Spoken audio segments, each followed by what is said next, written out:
Welcome to Parvati அம்மாச்சி சமையல். இன்றைக்கி நம்ம பார்க்க போகிற ரெசிபி என்னென்னா, ஒரு அருமையான இம்யூனிட்டி மில்க் ரெசிபி தான். இது வந்து கோல்டன் மில்க்னு சொல்லுவாங்க. இது வந்து நம்ம குழந்தைங்கள்லேருந்து பெரியவங்க வந்து குடிச்சிட்டு வரும்போது உடம்புல எதிர்ப்பு சக்தி கூடும். வாங்க வீடியோக்குள்ளே போவோம். இந்த ரெசிபி எப்படி செய்கிறதுன்னு பார்ப்போம். முதல்ல ஒரு பாத்திரத்தில் ஒரு 1/2 லிட்டர் பால் எடுத்துக்கோங்க. பசும்பால் கிடச்சிச்சின்னா பசும்பால் சேர்த்துக்கோங்க. நான் பாக்கெட் பால் தான் கிடச்சிச்சு, பாக்கெட் பால் சேர்த்துருக்கேன். ஆனால் உங்களுக்கு பசும்பால் கிடச்சிச்சின்னா சேர்த்துக்கோங்க. இது நல்லா கொதிக்கட்டும். இதில் சேர்த்துருக்கிற ஒவ்வொரு பொருளும் ஒரு மருத்துவ குணம் கொண்டது. இது நம்ம வந்து மஞ்சத்தூள் சேர்க்க போகிறோம். மஞ்சத்தூள் சேர்க்குறப்ப அது வந்து இம்யூனிட்டி பவர் அதிக அளவு நம்ம உடம்புல எதிர்ப்பு சக்தியை உண்டாக்கும். அது குழந்தைங்கள்லேருந்தே நம்ம வந்து ஒரு பிஞ்சு நம்ம குழந்தைங்களுக்கு கொடுத்துக்கிட்டு வரும்போது பால்லையோ இல்லை தண்ணியிலையோ நம்ம போட்டு கொடுக்கும்போது குழந்தைங்களுக்கு இயற்கையாகவே இம்யூனிட்டி பவர் அதிக அளவு வந்துடும்.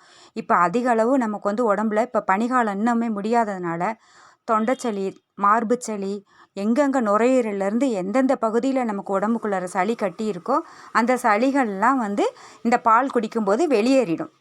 நம்ம போய் மருந்து மாத்திரை இப்போ நம்ம சிரப்பெல்லாம் நம்ம குழந்தைங்களுக்கு கொடுப்போம். அதெல்லாம் கொடுக்க வேண்டிய அவசியமே கிடையாது.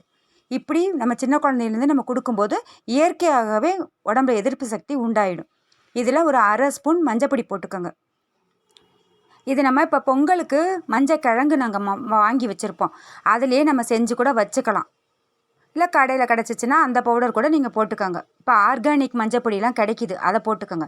2 ஏலக்காய் போட்டுக்கோங்க. ஒரு சின்ன துண்டு இஞ்சியை நறுக்கி சேர்த்துக்கோங்க. ஒரே ஒரு பட்டை, 2 கிராம்பு எல்லாத்தையும் போட்டு நல்லா கொதிக்க விடுங்க. நல்லா ஒரு 2லேருந்து 5 நிமிஷம் நல்லா கொதிக்கட்டும்.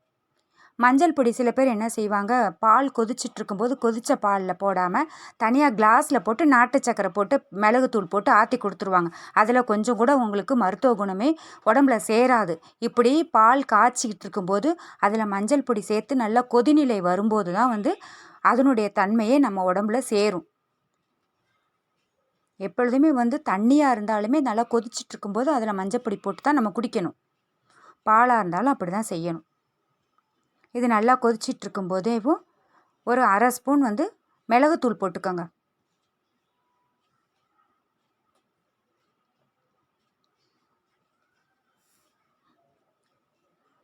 பட்டை நம்ம சேர்த்துக்கிட்டு வரும்போது இப்போ நம்ம பிரியாணிக்கு தான் பட்டை சேர்ப்போம். மற்றதுலாம் பட்டை அதிகமாக நம்ம எடுத்துக்க மாட்டோம். பட்டையும் அவ்வளோ உடம்புக்கு நல்லது. கிராம்பும் அதே போல் தான். ஒரு 4 ஸ்பூன் நாட்டு சக்கரை சேர்த்துக்கோங்க. வெல்லம் விருப்பப்பட்டால் வெல்லம் சேர்த்துக்கோங்க. நாட்டு சக்கரை போட்டு ஒரு 2 நிமிஷம் கொதிச்சா போதும். இதில் சேர்த்துருக்கிற மிளகும் அவ்வளோ நல்லது. இஞ்சி உங்களுக்கு சொல்லவே வேண்டாம். இஞ்சியினுடைய தன்மையை எல்லாருக்கும் தெரியும். அருமையான பால் தயாராகிடுச்சு. அவ்வளோதான், நம்ம வடிகட்டி கொடுத்துக்க வேண்டியது தான். இது நம்ம பெரியவங்க சேர்த்து நம்ம குடிக்கும்போது நம்ம பெப்பர் கொஞ்சம் மேலே தூவி குடிச்சிக்கலாம். குழந்தைங்களுக்கு வாயில் தட்டுப்படுன்னு சொல்லிட்டு குடிக்காதுங்க. அதனால் நம்ம இப்படியே நம்ம கொடுத்துக்கலாம். குழந்தைங்களுக்கு கொடுக்குறதா இருந்தால் 1/4 ஸ்பூன் பசு நெய் கலந்து கொடுங்க. குழந்தைங்களுக்கு பசு நெய் அவ்வளோ நல்லது. இது நம்ம பெரியவங்க குடிக்கிறதா இருக்கும்போது கொஞ்சோண்டு பெப்பர் பொடி போட்டு நம்ம தூவி குடிச்சிக்கலாம். குழந்தைங்களுக்கு கொடுக்கும்போது தொண்டையில் அகப்படும், குடிக்காதுங்க. அதுக்காக தான் குழந்தையிலேருந்தே நம்ம கொடுத்துட்டு வரும்பொழுது நெய் சேர்த்து குழந்தைங்களுக்கு கொடுக்கும்பொழுது இம்யூனிட்டி பவர் இயற்கையாகவே வந்துடும். நம்ம மருந்து மாத்திரை தேடி போகணும்னு அவசியம் இல்லை, டாக்டர்கிட்ட செல்ல வேண்டிய அவசியமும் கிடையாது. கண்டிப்பாக எல்லாருமே இதை நீங்கள் செஞ்சு குடிங்க. இந்த வீடியோ உங்களுக்கு பிடிச்சிருக்குன்னா லைக் பண்ணுங்கள், ஷேர் பண்ணுங்கள், சப்ஸ்கிரைப் பண்ணுங்கள். மறக்காமல் பெல் ஐக்கானை கிளிக் பண்ணுங்கள். தேங்க்யூ.